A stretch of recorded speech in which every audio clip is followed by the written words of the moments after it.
जय माता दी। नमस्कार दोस्तों, आईपीओ एनालिसिस की एक और वीडियो में आप सभी का स्वागत करते हैं। आज हम लोग देखने वाले एक और upcoming IPO that is GNG electronics के नाम से, जो कि मार्केट में लिस्टिंग होने के बाद किस तरीके का मोमेंटम देखने को मिल सकता है, कंपनी की फंडामेंटल्स क्या है, लिस्टिंग केस कैसा रह सकता है, कंपनी के पीएनएल किस तरीके का देखने को मिल रहा है, एंड कंपनी वर्क किस डायरेक्शन में करती है। तो इन सभी पैरामीटर्स के ऊपर आज हम लोग डिस्कशन करने वाले हैं। चलिए देखते हैं कि कंपनी का जो लिस्टिंग है वो ऑलमोस्ट 2006 की कंपनी है। एंड ये रिफर्बिशिंग सर्विसेज प्रोवाइड करती है laptop, desktop and ICT devices के लिए, both globally and in India. The company has a significant presence across India, USA, Europe, Africa and ये मतलब ग्लोबल लेवल पे एक बड़ा बिजनेस ये करती है एंड इलेक्ट्रॉनिक्स बाजार के नाम से एक अच्छा वर्क करती है। मतलब जैसे कि जो भी हमारे जो डिवाइसेस होते हैं, जैसे कि फोन हो गया, लैपटॉप हो गया, पीसी हो गया, या मोबाइल के जो मल्टीपल गैजेट्स होते हैं, तो इन सभी गैजेट्स का जो रिपेयरिंग वर्क होती है बेसिकली ये कंपनी प्रोवाइड करती है। तो एंड इंडिया के साथ साथ इनका ग्लोबली मार्केट में काफी अच्छा प्रेजेंस देखने को लग रहा है। एंड जो मेजर इनका सॉल्यूशंस जो है, ये बायबैक सॉल्यूशन भी प्रोवाइड करती है laptop and desktop to help large former retail store such as Vijay sales India private limited and OEM board store brand store such as HP sales private. इन सभी बड़े बड़े सेंटर्स को ये एक रिफर्बिशिंग के हिसाब से जो है, एक आप एक तरीके आसान भाषा में कह सकते हो कि सेकेंड हैंड जो डिवाइसेस होते हैं, जो कि 50,000 का डिवाइस है तो थोड़ा सा उसमें कुछ प्रॉब्लम आ गई, तो उसको ये लोग यहाँ पे लेके जो है रिफर्बिशिंग में ठीक ठाक करके उसको रिपेयरिंग वगैरह करके जो है कम 25,000 में 30,000 में भी निकालते हैं। तो मतलब बेसिकली इस तरीके का बिजनेस मॉडल है। तो ये डेफिनेटली एक तरीके का ई वेस्ट बिजनेस मॉडल आप कह सकते हो कि लॉन्ग टर्म सस्टेनेबिलिटी इनमें काफी अच्छा रहता है, क्योंकि ऑब्वियस सी बात है कि जितने भी मार्केट में जब भी कोई भी नई नई डिवाइसेस आएंगी तो ऑब्वियस सी बात है उसमें रिपेयरिंग आता ही आता है। क्योंकि आप कभी भी कोई प्रोडक्ट लेने जाओगे तो आप सबसे पहले देखते हो कि उसका कस्टमर सपोर्ट है कि नहीं है। क्योंकि जितने भी इलेक्ट्रॉनिक्स गैजेट हैं ऑब्वियस सी बात है उनका लाइफ टाइम वारंटी तो रहता नहीं है, 1 साल के बाद ही वो खराब हो जाता है। एक ओवरऑल एक्सपीरियंस की बात कर रहे थे।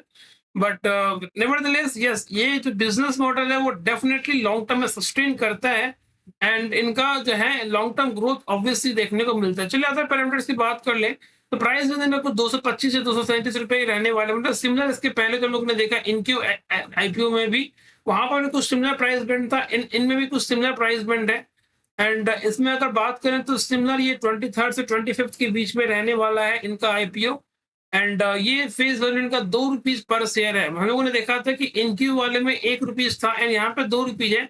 तो भी इनके पास एटलीस्ट एक पॉसिबिलिटी है कि कंपनी में अगर कभी इन फ्यूचर जो है स्टॉक को स्प्लिट करने की बात हो, तो वहां से कंपनी जो है लिक्विडिटी रेज करने के लिए फेस वैल्यू को ये 2 रुपीज से 1 रुपीज भी कर सकती है। तो एटलीस्ट इनके पास ये एक अच्छा पोटेंशियल है। इसी प्राइस बैंड की बात करें तो 225 से 237 रुपए रहने वाले हैं। हमेशा हमें अपर बैंड में अप्लाई करना चाहिए। एक लॉट में आपको 63 शेयर्स देखने को मिलने वाले हैं एंड ये number of issue size shares रहेंगे fresh share OFS bank. OFS इनका कुछ 2 करोड़ के आसपास है एंड टोटल इश्यू साइज कुछ इनका 460 सीआर के आसपास है, मतलब 400 करोड़ जो है कंपनी फ्रेश इश्यू डालने वाली है, जो कि काफी अच्छा है, एक अच्छा पैरामीटर माना जाता है। एंड ओएफएस जो है इनका, मतलब जो एग्जिस्टिंग प्रमोटर्स रहेंगे उनके पास कुछ 60 से 62 करोड़ रुपए के आसपास जाने वाला है, तो काफी अच्छा फिगर है ये। एंड अदर पैरामीटर्स की बात कर लें तो जैसे कि हमारा इनका जो ओपनिंग होगी 23rd को, 25th से क्लोजिंग रहने वाली है, मतलब 28 तारीख को जो है अलॉटमेंट आपको देखने को मिल सकता है। बट आपको अगर ये आईपीओ नहीं मिलता है देन आपको 29th को जो है पैसा रिफंड कर दिया जाएगा। डीमेट आपको 29 तारीख को ये क्रेडिट कर दिया जाएगा, 30 तारीख को ये ट्रेडिंग के लिए अवेलेबल रहेगा मार्केट में। 25 जुलाई को शाम के 5 बजे तक अपने UPI app that is Google पे, फोन पे, जीपे के थ्रू आप उसमें अप्लाई कर सकते हैं। एक लॉट में आपको 14,931 के आसपास का फंड इसमें ब्लॉक होने वाला है। ये सभी मल्टीपल इसमें कोटा है जिसके बिना आप अपने अकॉर्डिंग आप प्लान ऑफ एक्शन कर सकते हो। ओवरऑल देखा जाए तो ये थोड़ा सा जो ये कोटा है प्लस प्राइस बैंड है प्लस जो अमाउंट का जो ब्लॉकिंग है, ये सेम टू सेम सिमिलर हमारा जो प्रीवियस आईपीओ ये आने वाला है इनक्यू आईपीओ सॉल्यूशन के नाम से, वो आईपीओ भी सिमिलर भी इसके हिसाब से मैचअप करता है। चलिए इंपॉर्टेंट पैरामीटर्स की बात कर ले, इसमें एसेट्स क्वालिटी देखा जाए 2023 में 285 करोड़, फिर यहाँ पे 585 करोड़, यहाँ पे 719 करोड़, मतलब एसेट्स क्वालिटी तो मुझे तो मैसिव जंप है। मतलब 2023 से 2024 में देखा जाए तो ओवरऑल नेट टू नेट कुछ डबल का ग्रोथ देखने को मिल रहा है। एसेट्स में काफी अच्छा ग्रोथ है, यहाँ पर भी कुछ 20% का मैसिव ग्रोथ है 2024 से 2025 के बीच में। रेवेन्यू भी कॉन्स्टेंटली इंक्रीज हो रहा है, यहाँ पर भी एक मैसिव जंप होता हुआ दिख रहा है, ऑलमोस्ट 90% का रेवेन्यू जंप है।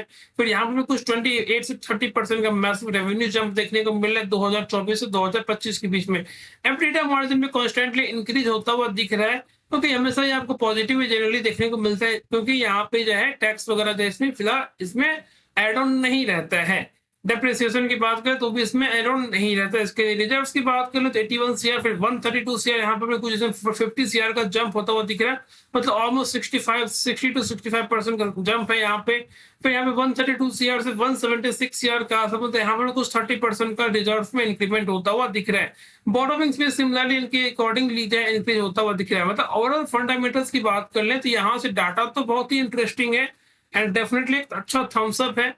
चलिए बात करें अब मेन पैरामीटर के प्रॉफिट एंड लॉस की बात करें। 2022 में कुछ 355 सीआर का सेल्स था, फिर 449 सीआर, फिर 588 एंड फिर यहाँ पे 711 सीआर। मतलब यहाँ पर कुछ लास्ट ईयर 2024 से 2025 के बीच में 20% का सेल्स में इंक्रीमेंट होता हुआ दिख रहा है।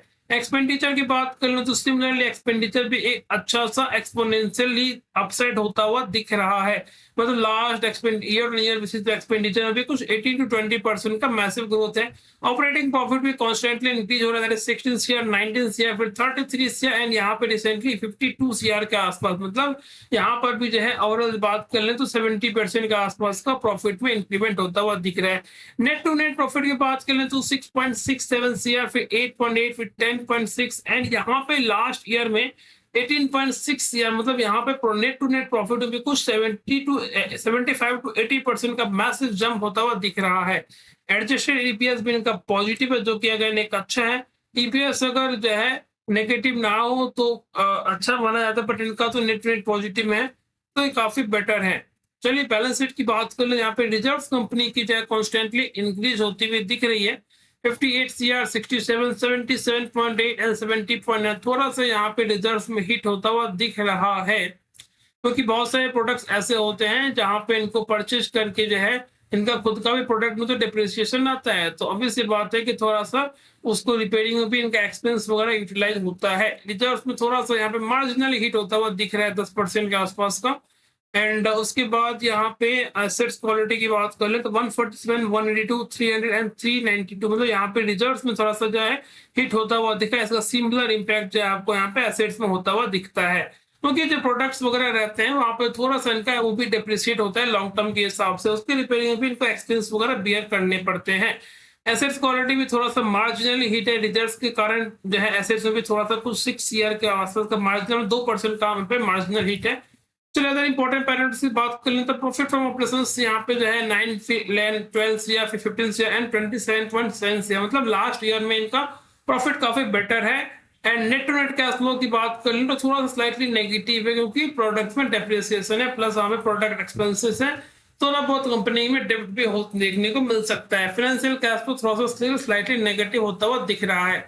चलिए तो हम लोगों ने सारे पैरामीटर्स के ऊपर डिस्कशन किया। कंपनी में सेल्स कॉन्स्टेंटली इंक्रीमेंट है, एबिटा मार्जिन भी इंक्रीज हो रहा है, रिजर्व्स में थोड़ा सा स्लाइटली वहां पे हिट होता हुआ दिख रहा है, मार्जिन में थोड़ा सा इसकी वजह से एसेट्स क्वालिटी में थोड़ा सा स्लाइटली नेगेटिव होता हुआ दिख रहा है, बट ओवरऑल कंपनी बेटर है। एंड यहाँ पर डेफिनेटली लॉन्ग टर्म ग्रोथ अच्छा रहेगा, क्योंकि कंपनी का जो बिजनेस मॉडल है वो काफी सस्टेनेबल है। लॉन्ग टर्म ग्रोथ यहाँ पे डेफिनेटली मिल सकता है।